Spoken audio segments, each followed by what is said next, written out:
tema que vamos a desarrollar se titula El falso pacto del anticristo. El falso pacto del anticristo. Muy bien.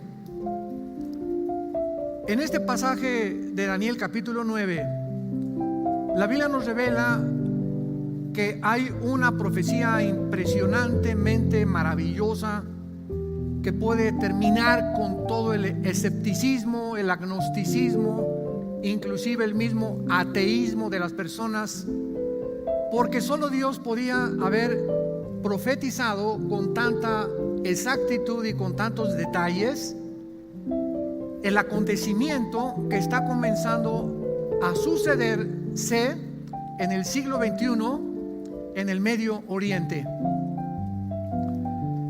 Hace algunas semanas, el presidente Donald Trump y el primer ministro de Israel, Benjamín Netanyahu, se unieron para determinar que la parte que los palestinos tienen actualmente dentro del territorio de Israel, pongan mucha atención, porque esto es importantísimo. Los palestinos dentro del territorio de la nación de Israel tienen dos áreas controladas por ellos, que es la franja de Gaza, donde Mahmoud Abbas es el presidente del grupo Hamas, que es un grupo terrorista. Todos los palestinos que están en la franja de Gaza, lo que era antes Filistea en el Antiguo Testamento, pues es la zona que da al mar, está junto al mar toda la franja de Gaza. Y después de la guerra de 1967, la famosa guerra de los 6 días, se les entregó también parte de Judea y de Samaria a los palestinos con el nombre de el Banco Oriental. Todos ustedes que nos acompañaron a Israel la última vez que fuimos, recordamos que entramos a Jericó y hasta vimos el árbol donde estaba Zaqueo, o donde fue llamado Zaqueo cuando le llamó Jesucristo. Y Jericó precisamente es la ciudad donde que se encontraba en el área de Judea y Samaria, que está en manos de los palestinos. Belén, la ciudad donde nació Cristo, el pueblito de Cristo, también está en manos de los palestinos actualmente. Muy bien, se hizo un proyecto para sacar a los palestinos de Judea y Samaria y todo ese territorio anexarlo a la tierra de Israel. Esto iba desde luego a resultar en problemas muy serios, porque pues los palestinos quieren cada vez más tierra y supuestamente por paz, tierra por paz. Pero en 1972, el fundador de la Organización para la Liberación de Palestina, un terrorista llamado Yasser Arafat, propuso en los estatutos de que jamás ellos iban a aceptar ninguna concesión a menos que se les entregara la ciudad entera de Jerusalén. Estoy poniendo todas las cartas ahorita sobre la mesa para que ustedes se den cuenta en el tiempo en que nos encontramos tan preciosos, y es impresionante la Biblia cómo pudo adelantarse a todos los detalles que vamos a desarrollar a continuación. Arafat propuso que nada más que la ciudad entera de Jerusalén. Esta es la razón por la cual en 1993, en la ciudad de Oslo, en Noruega, en Europa, se hizo un tratado para que Israel pudiera tener relaciones con Jordania y con Egipto. Ahora bien, son 22 naciones árabes. 22 naciones árabes rodean a Israel. Y actualmente, ahorita en esta semana, ya hay 3 naciones árabes que se han unido en un pacto de paz con Israel: Egipto, Jordania y los Emiratos Árabes hace una semana. Entonces, desde que Arafat propuso esto, los judíos han tratado de hacerles ver a los palestinos: bueno, les damos Judea y Samaria, ya les dimos la franja de Gaza, etcétera, etcétera. Pero ellos van a continuar insistiendo en que les den la ciudad de Jerusalén, lo cual nunca podrá ser posible. Jerusalén jamás bíblicamente será entregada jamás hasta que Cristo regrese a este mundo. Entonces Benjamín Netanyahu le dijo a Trump: tengo otro plan. Y entonces Trump, como está muy ocupado ahorita por las elecciones que va a haber en noviembre 3, donde se va a decidir no solamente el futuro de Estados Unidos. Ahora, el 3 de noviembre, escuchen esto, se decide el destino del mundo entero con las elecciones. Porque si los republicanos pierden y los demócratas ganan en Estados Unidos, perdemos nuestras garantías individuales y nuestra libertad. Estoy hablando a nivel mundial. Y todo esto tiene un trasfondo también que vamos a, si tenemos tiempo, de poder platicarlo y compartirlo. Pero quiero darles una visión geopolítica ahorita rápido para poder ubicarnos claramente en este tema. Entonces, el presidente Trump mandó a su yerno, Jared Kushner, que está casado con su hija Ivanka, al Medio Oriente para que él sirviera de mediador entre más naciones árabes, porque Israel está buscando la amistad con todas las naciones árabes que quieran tener relaciones con ellos.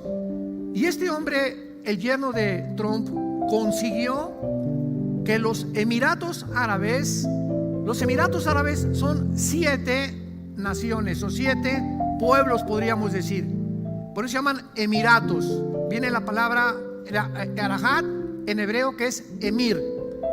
Y estos 7 Emiratos Árabes están controlados por una monarquía, como todas las naciones árabes, porque la única democracia es Israel. Entonces los Emiratos Árabes decidieron pactar con Israel hace una semana. Y ahora en esta última semana, en una semana que llevan ya en una alianza, ya hay vuelos comerciales domésticos entre los Emiratos e Israel. Ya hay intercambio de comercio, etcétera, etcétera. Y al mismo tiempo, cuando los judíos hacen esto hace una semana, dejan a los palestinos en Judea y Samaria.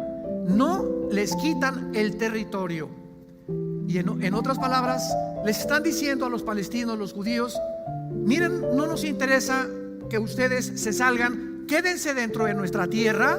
Nos interesa alianza con las naciones árabes, no tanto con ustedes.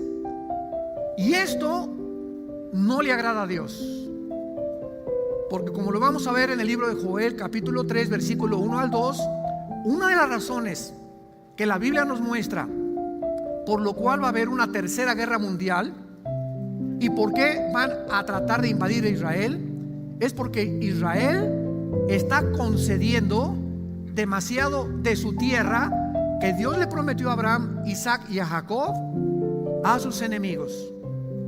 Bueno, entonces ya se quedaron ahí los palestinos en Judea y Samaria, y ahora se entabla una nueva relación. Entonces, de las 22 naciones árabes que hay, ya están con Israel Jordania, Egipto y los Emiratos Árabes. Faltan 19 para que todo el mundo árabe se pudiera reunir con Israel.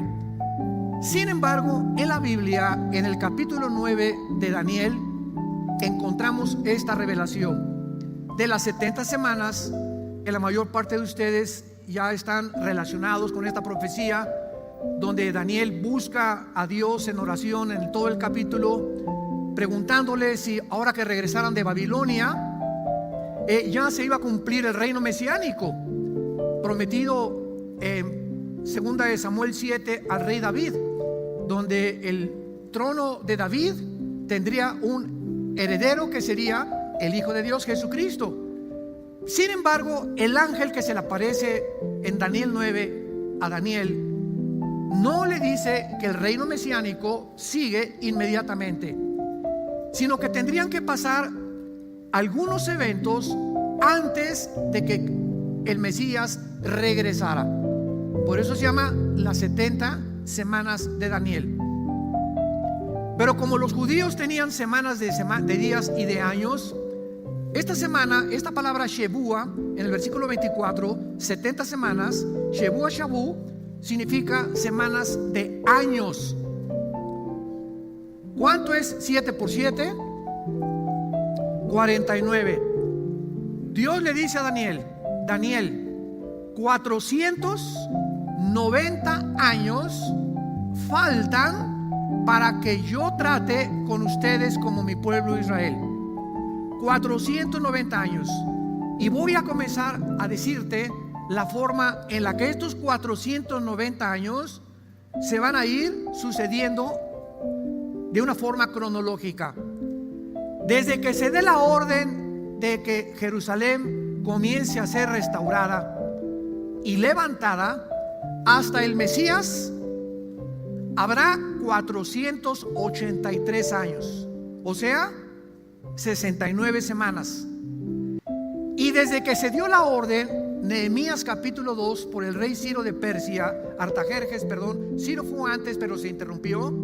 Desde que Artajerjes en Nehemías capítulo 2 da la orden a Nehemías a levantar las murallas hasta Jesucristo, señores escépticos, asépticos, agnósticos y ateos que nos escuchan, esta cronología es, bueno, a cualquiera, ¿verdad?, le vuela la mente, porque aquí se encuentran matemáticas en la Biblia que solo Dios pudo haberlas cumplido.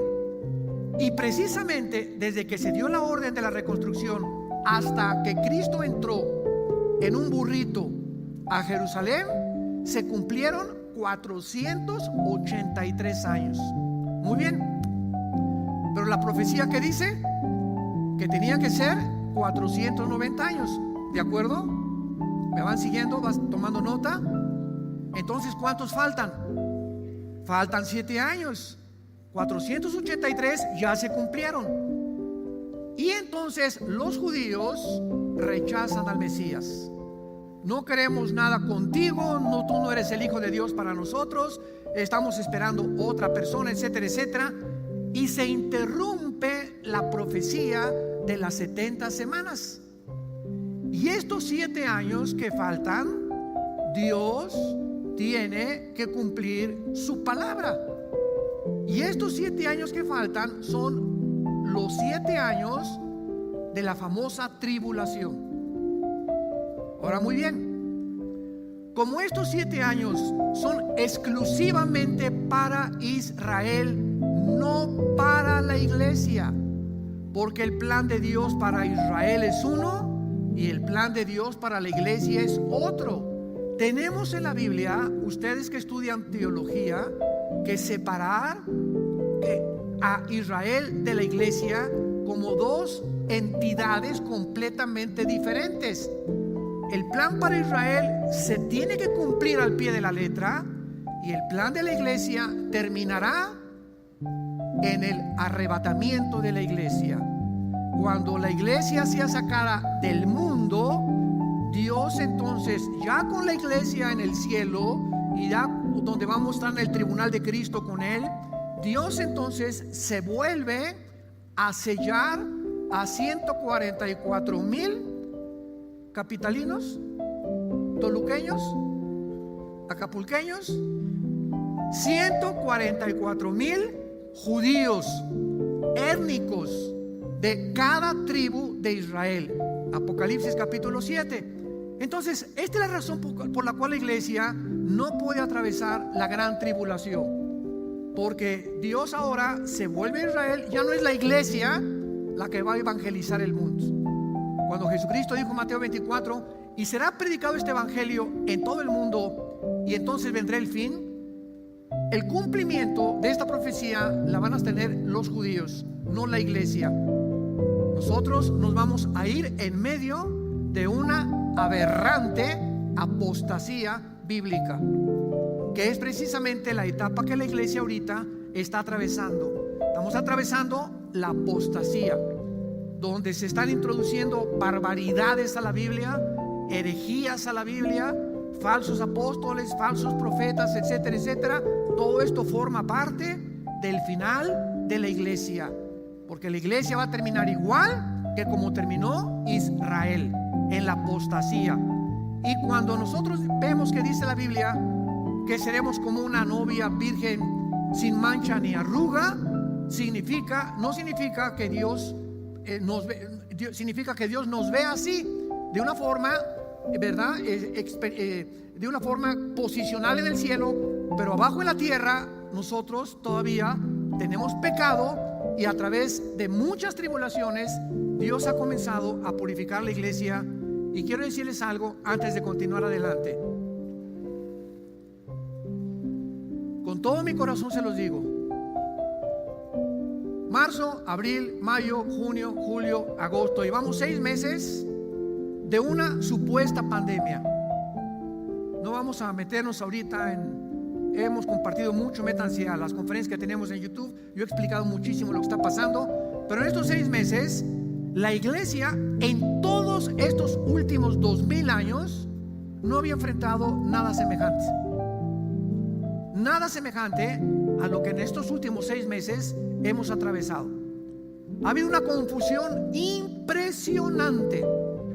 Ha habido una incertidumbre impresionante.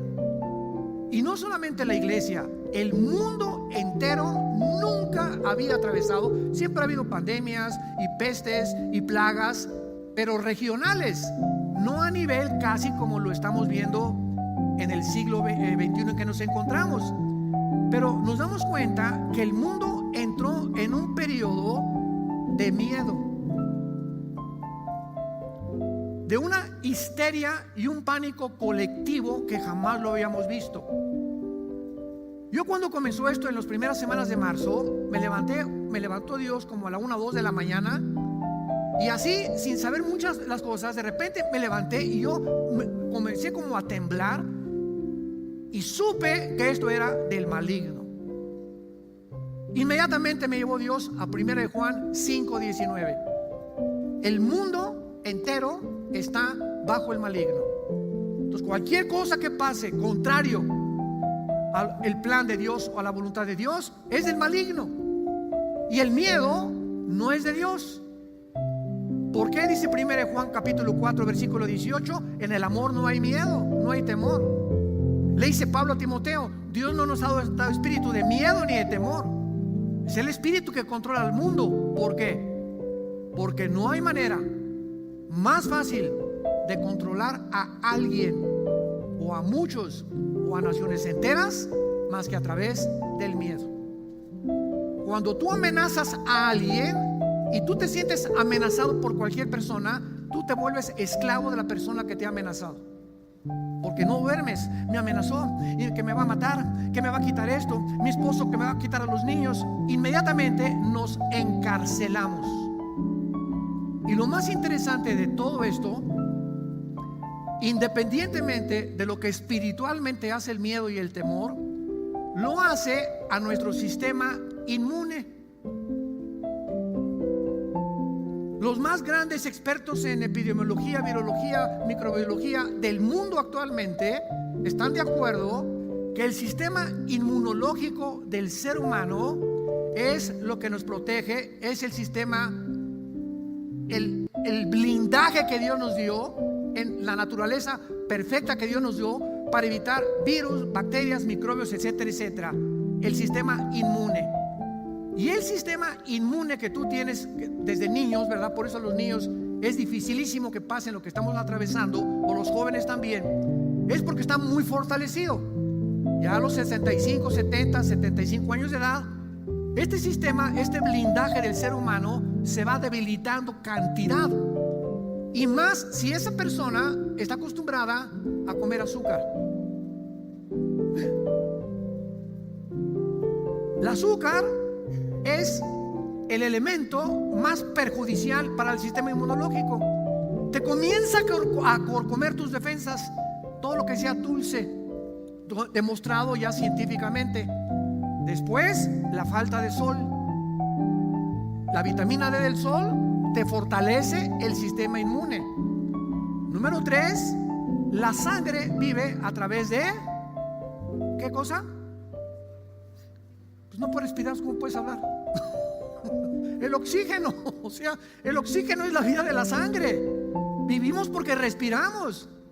¿Y dónde se encuentra la mayor parte de oxígeno? En los parques, en las playas, el yodo del mar, el agua de sal, el sol. Eso es lo que nos fortalece el sistema inmune. Y de repente viene un protocolo internacional. Enciérrense. Nunca en la historia se encierran a los sanos. La cuarentena es para los enfermos, no para los que están sanos. Y cuando comenzamos así a rascarle y a buscarle, decimos, bueno, ¿en qué mundo nos encontramos? ¿Será verdad? ¿Será sandía? ¿Será Y comenzamos a usar un poquito de lógica, un poquito de sentido común, y a ver el mundo espiritual, y vemos que hay algo detrás. Tiene que haber algo detrás. Porque ahora, después de todo esto que pase, ¿quiénes son las personas que van a enfermarse más rápido en noviembre o diciembre o octubre, cuando pasemos cierta fase de lo que estamos atravesando? Las personas que han respirado menos y las que más encerradas han estado.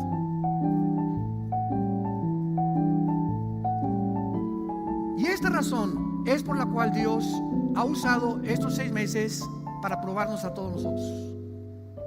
Ha sido una etapa para la iglesia. Yo no estoy hablando de la política, la iglesia está atravesando esto junto con el mundo, y Dios, el programa para Dios es la iglesia, no el mundo.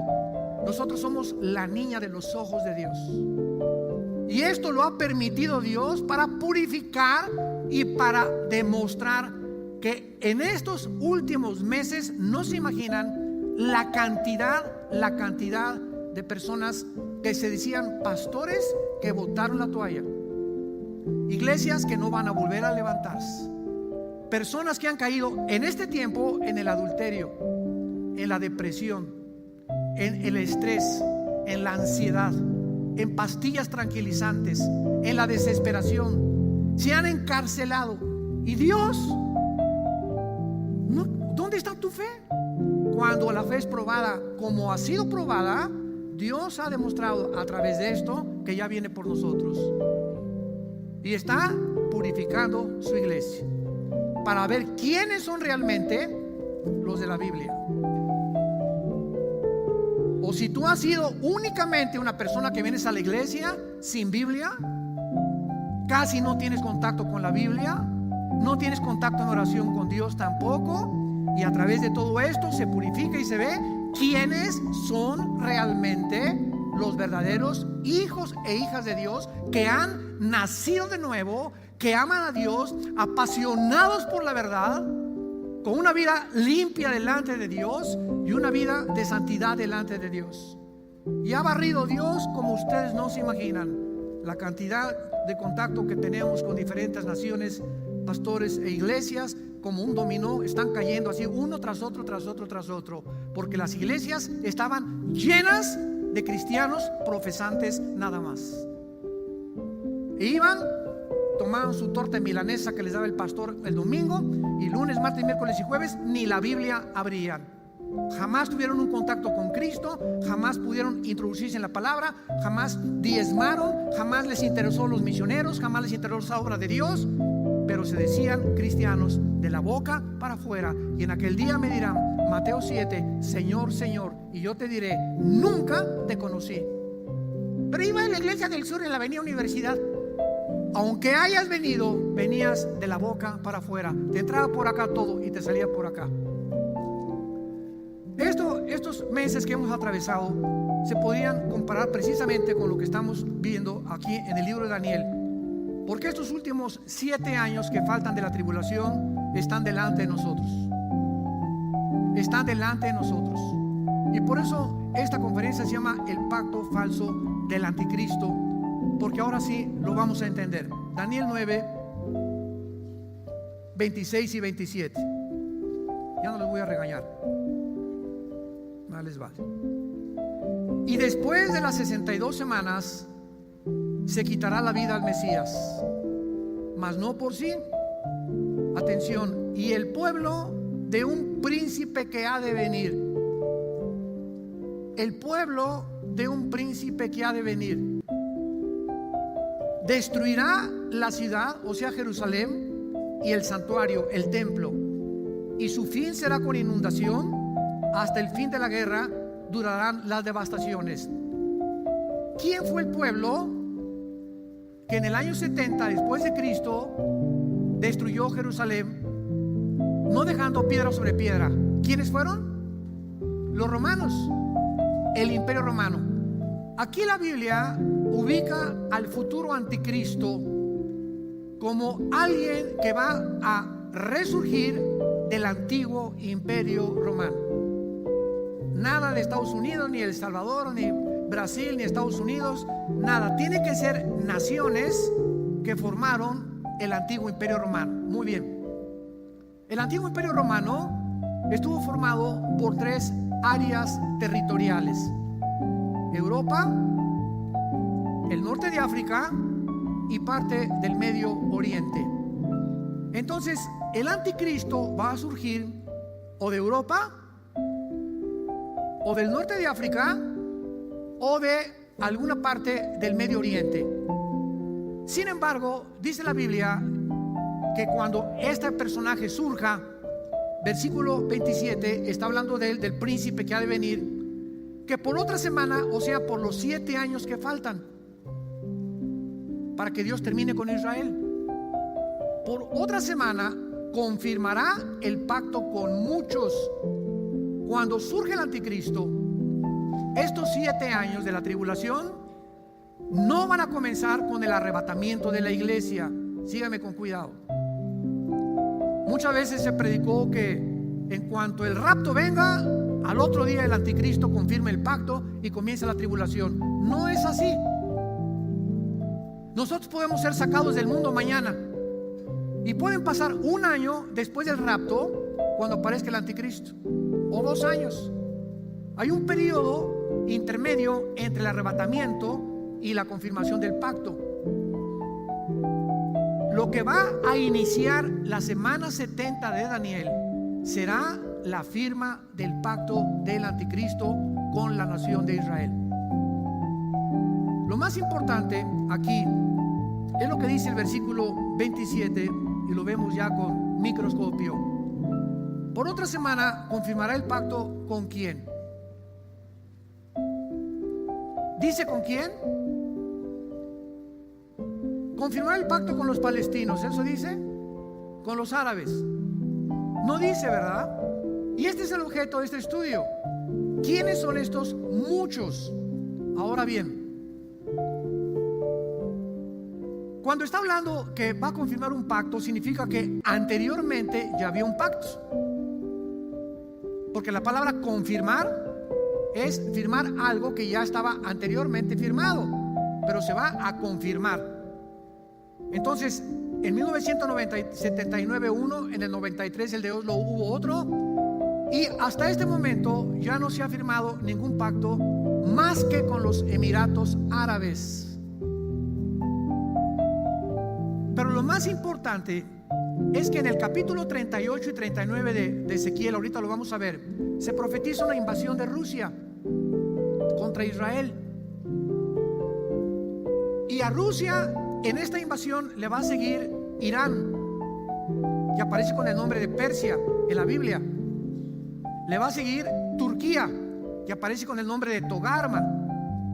Hace un mes el presidente Recep Erdogan de Turquía, hay una iglesia que en el periodo bizantino en Estambul, Turquía, se levantó como un símbolo del triunfo de lo que era el imperio otomano turco. Y entonces vinieron las cruzadas y lo que podamos pensar, y se convirtió, se llama Agia. Si lo quieres apuntar con H, Agia es la palabra griega para santo. Agia Sofía, la Santa Sofía. Se llama la iglesia de Estambul. Llega Erdogan hace 3 o 4 meses, y anteriormente esta iglesia le hicieron un museo. Y llega Erdogan, el presidente de Turquía, para que vean lo cerca que estamos de todo, y declara la Santa Sofía no en un museo, sino en la mezquita más grande del mundo musulmán, después de la que está en Jerusalén. Y Erdogan, el presidente de Turquía, dice: yo estoy listo para ser el líder del mundo musulmán, renacer el imperio otomano turco otra vez. Y es interesante porque en Ezequiel 38 hace 2700 años, damas y caballeros, se profetiza que Turquía se uniría a Rusia y a Irán en contra de Israel. Entonces las piezas de rompecabezas se están acomodando delante de nuestros ojos. Pero aparte, vayamos rápidamente a Ezequiel 38 y vean ustedes a los Emiratos Árabes. ¿Qué? A los Emiratos Árabes. Aquí están los Emiratos Árabes. Aquí están los Emiratos Árabes en Ezequiel capítulo 38, por el amor de Dios. Pero vean el papel que van a desempeñar los Emiratos Árabes y algunas naciones árabes como Arabia Saudita, porque lo más importante es que Arabia Saudita, ahora que firmaron trato con los Emiratos Árabes, todos creyeron que Arabia Saudita también se iba a incluir y a firmar un trato con Israel, porque Arabia Saudita es otra nación separada de los Emiratos Árabes. Son dos naciones árabes separadas. Y el monarca de Arabia Saudita dijo esto a la prensa: no vamos a firmar ningún tratado de paz con Israel hasta que los judíos firmen un tratado de paz con los palestinos. Imposible. O sea, va a estar muy difícil ahorita que Arabia Saudita firme un tratado con Israel. Pero como hace algunos meses Irán bombardeó un pozo petrolero en Arabia Saudita, ¿se acuerdan? Israel no metió las manos. Les dijo a los árabes en Arabia Saudita: ahí se ven ustedes. A Arabia Saudita le conviene, igual que a los Emiratos Árabes, tener una alianza rápida con Israel para tener protección contra Irán, porque Irán ahorita es una amenaza, no solo a los judíos, al mundo árabe también. Ya mandó un misil contra un pozo petrolero de Arabia Saudita. Y como nunca van los judíos a tener una relación con los palestinos, vemos que esto no va a suceder. Pero lo más importante, a mí me pone así los pelos de punta, es ver los detalles de la Biblia, de lo que está pasando ahorita en el mundo. En Ezequiel 38 y 39 se profetiza esta invasión. Y el versículo 5 y 6 ya se delinean las naciones que vienen con Rusia. Pero en el versículo 13 encontramos algo sorprendente. Y dice así: Sabá y Dedán. Sabá y Dedán, apúntalo en tu Biblia, es Arabia Saudita y los Emiratos Árabes. Las naciones del Golfo, árabes del Medio Oriente. Estas naciones y los mercaderes de Tarsis. ¿Quiénes son los mercaderes de Tarsis? Bueno, cuando vemos nosotros y todos sus príncipes, la palabra príncipes, apúntala en el hebreo, es con K, Kepir. K de kilo, E de Enrique, P de Pedro, Y, R de Raúl. Kepir significa en el hebreo leones o cachorros de león. ¿Saben a quién se refiere? Tarsis era Inglaterra. Inglaterra produjo a Estados Unidos. Vamos por orden. Aquí está Inglaterra. El imperio inglés fue de los más poderosos de toda la historia. A todas las naciones de habla inglesa produjo a Inglaterra, Canadá, Australia y Nueva Zelanda, que son las naciones que tuvieron su origen. O sea, Inglaterra es la madre de las naciones que hablan inglés, o sea, oficialmente en el mundo en que nos encontramos. Entonces encontramos que Estados Unidos, Canadá, Inglaterra, Australia y Nueva Zelanda, cuando esta invasión venga, no van a decir ni pío, junto con las naciones árabes del Golfo. Y al mismo tiempo, estas naciones que están haciendo ahorita un tratado de paz con Israel, tienen que caer entonces Estados Unidos, Inglaterra, Australia, Canadá y Nueva Zelanda. Tienen que pasar a segundo y tercer plano para que la agenda global, que actualmente está ahorita en desarrollo por organizaciones no gubernamentales. ¿Qué estoy diciendo? ¿Quién está dictando los protocolos ahorita en la pandemia? ¿Estados Unidos? ¿Inglaterra? ¿Alemania? ¿China? ¿Japón? No, los que dictan los protocolos ahorita no son ningún gobierno, son organizaciones no gubernamentales como la Organización Mundial de la Salud, Virgen de la Macarena, las Naciones Unidas, el Club Bilderberg. Métanse al internet e investiguen esto, por el amor de Dios. Hombres como Bill Gates, David Rockefeller, George Soros, que es la punta de lanza, multimillonario, están encabezando todo lo que nosotros vemos. Y para terminar, en la otra conferencia continúo. Para terminar, apunta esto: en 1996, 26 empresas no gubernamentales controlaban el 100% de los medios de comunicación del mundo entero. 26 empresas.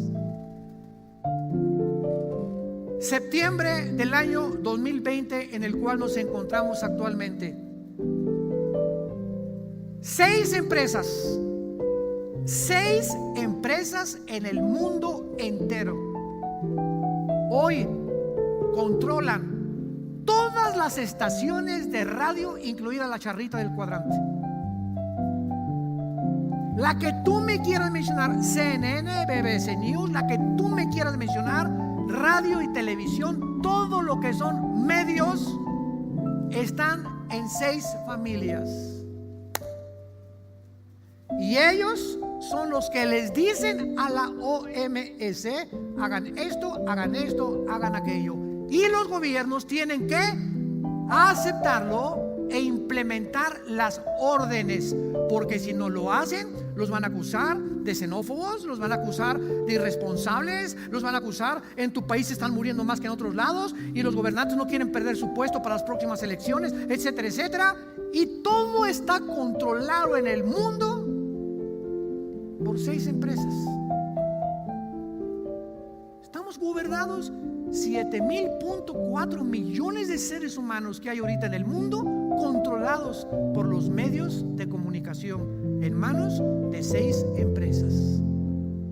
Lo que nos habla claramente, ¿verdad?, de que cuando venga esta invasión, ¿por qué los Emiratos firmaron un tratado? ¿Por qué los Estados Unidos tienen que caer? ¿Por qué tiene que estar formándose una agencia global? ¿Por qué pertenece al club de Bilderberg? ¿Por qué están los multimillonarios tratando arriba? Simplemente por lo siguiente. Escúchame muy bien para terminar. A los gobiernos no les convienen los millonarios. ¿Por qué? Porque un millonario ya no depende del gobierno. Y los gobiernos necesitan que el pueblo dependa de ellos. Entonces, lógicamente, tiene que ir eliminando la empresa privada y la propiedad privada. ¿Para qué? Para aislarse y quedar completamente con un dominio sobre un mundo empobrecido completamente, y más arriba comenzar a expropiar las grandes compañías y las grandes empresas, y es lo que se conoce en la ideología política como el socialismo. Y es el gobierno que en Estados Unidos está a punto de tomar, si gana las elecciones en noviembre 3 del presente año del 2020. Y el otro día me preguntaron en una entrevista: ¿por qué cree usted que el socialismo haya resurgido en el mundo cuando se demostró en el siglo XX por más de 70 años, por el amor de Dios, Jesús, María y José y el burrito que los acompaña, que fue un fracaso? Miguel Gorbachev dijo: es un fracaso la ideología del comunismo, no funciona. ¿Por qué lo quieren desenterrar otra vez? Simplemente porque no hay otro. Cuando se ha demostrado en los últimos 3 siglos que el capitalismo es el que produce el mercado y el dinero y el comercio y los empleos. ¿Desde cuándo un gobierno puede apropiarse y cerrar el capitalismo y cerrar los mercados y gobernar ellos? Esto es en contra del sentido común, en contra del sentido elemental de la política. Pero la respuesta es la siguiente: porque creen en una utopía